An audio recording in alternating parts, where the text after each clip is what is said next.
Hi, could I have everyone's attention, please? It's our pleasure today to welcome Hank Baskett. Many of you probably already know he's a former Eagles player and was here today to meet with some of our patients in the infusion room. His interest has been to promote lung cancer awareness, which is a topic close to his heart since his father is currently a lung cancer patient and survivor.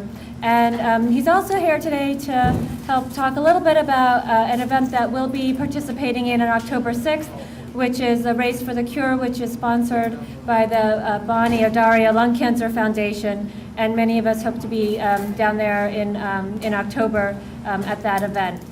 And something that all of you, I think, can certainly participate in as well if you wish to. So I'm going to let him talk for a few minutes.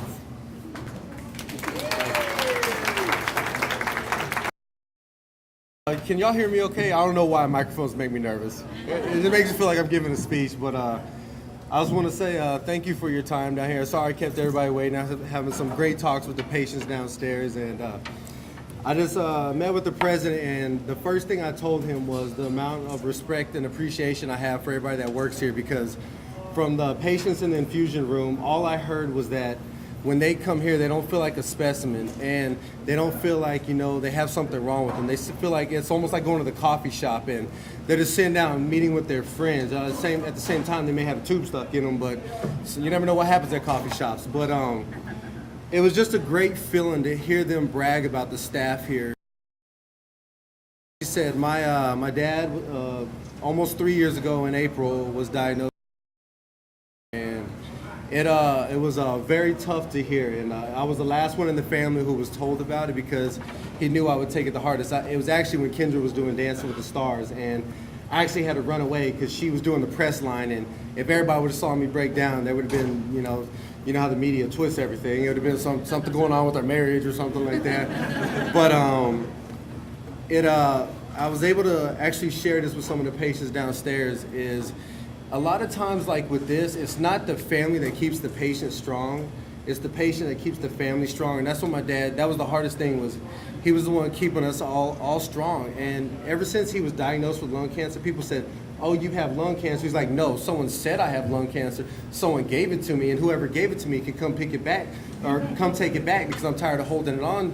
And that's the kind of attitude that these patients need, and that's what they're getting from the staff here. And I just love that, because none of them felt like anything was wrong with them. Everyone here has made them feel like, you can beat it, you will beat it, and then after that, you're gonna come back and visit us as a friend of the family. And that speaks volumes on your behalf, because I've been to a lot of hospitals. There's some places where you walk in and it's gloom and doom. And when I speak, I've had 2 golf tournaments now that have benefited the Bonnie J. Addario Lung Cancer Foundation. And cancer, whether it's lung cancer, any type of cancer, is already negative and bad enough as it is. Any kind of illness is negative as it is. So my thought and outlook on things is, at some point we're gonna get negative about things, but let's be positive, because my family was told when my dad started chemo, before you go into chemo, it's all about your attitude. If you give up right away, you might as well not even get chemo, because you ain't gonna do nothing about it. But my dad, on the other hand, was just so positive about things, and whether, like right now, he just actually had a surgery on his lungs last 2 weeks ago, and at the same time, they did a biopsy and found out that that's now 11 months that the cancer activity has been dormant. And if you know, with lung cancer, the survival rate, or just living that long in general, is not that strong. So right there, man, all of us, I see doctors in the room, I'm sorry to say, we can diagnose a lot of things, but at the end of the day, we're not the one that has final say-so. And if you have a positive outlook, anything can happen. None of us know when our day is. So why not live every day like it is our last? Just keep living, just keep having fun. And y'all give these patients here that strength and that feeling like they can have another day, that they will have many more days. I was speaking, I don't know, whoever's down in the infusion room know little Judith down there. She was probably the oldest person I met with down there, but that's my doll right there. We were sitting there and we were having a great conversation, and you would have no idea that she's down there getting treatment. She just lives such a positive life, and if it was a negative environment here, she wouldn't be like that. She would have gave up. But she said she's been sick for a while, and she's going to keep on. She plans on when she's done. She said she's going to come out and visit me in LA. So someone around here needs to let me know when Judith is all cleared up on everything. But and then talking to how she mentioned the race walk coming up in October. Now I'm telling y'all like this. I don't know if y'all been watching college sports. Well, the people have been doing illegal recruiting and things like that. I know Fox Chase has a team going into this lung cancer walk, but I'm telling you, I am like Nick Saban. You join my team, we will win. We will win this walk. We will come in first, and it's all the benefit of great cause. My dad, you know, has the toughest job I've ever met of anybody in my life. He's the director of a children's advocacy center.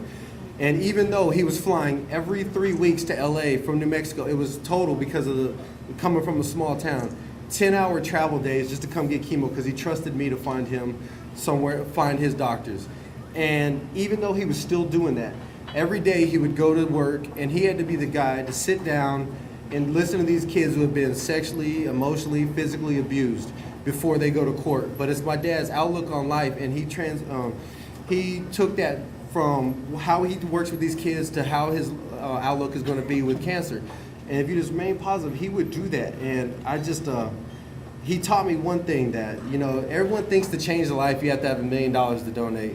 No, if you get 1 million people to donate $1, that's making a change. And you can't change the world, but if you can change one person at a time, you're changing someone because it's just going to grow exponentially. You never know whose life you may change. You can smile at someone and you never know that person right then and there be wanting to go jump off a bridge, but you go talk to them and smile and just say hi to somebody. The world is so into technology now. Trust me, I have every gadget possible. I'm that guy. But yet I still stop and I like to shake hands and talk to people and ask complete strangers how they're doing, because you never know whose life you could change.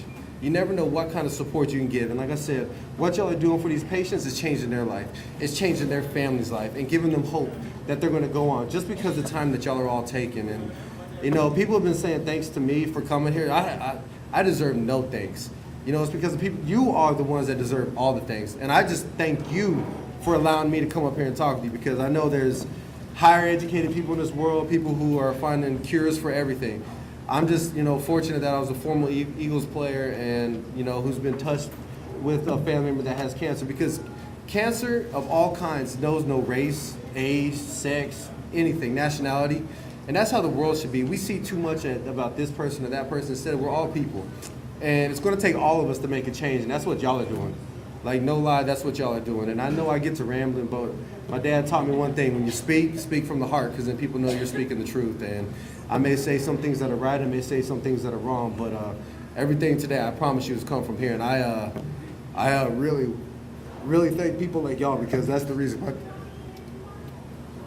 That's the reason, like, I still get to joke around my dad. And I never got to meet either of my grandparents, but my dad.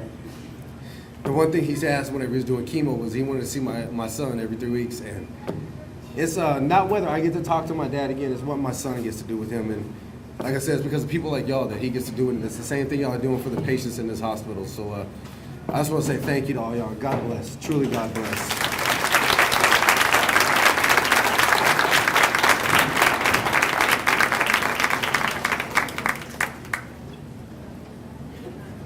Now everybody gives me that awkward moments where I say, get up, we have festivities afterwards, we have party favors. Thank y'all again.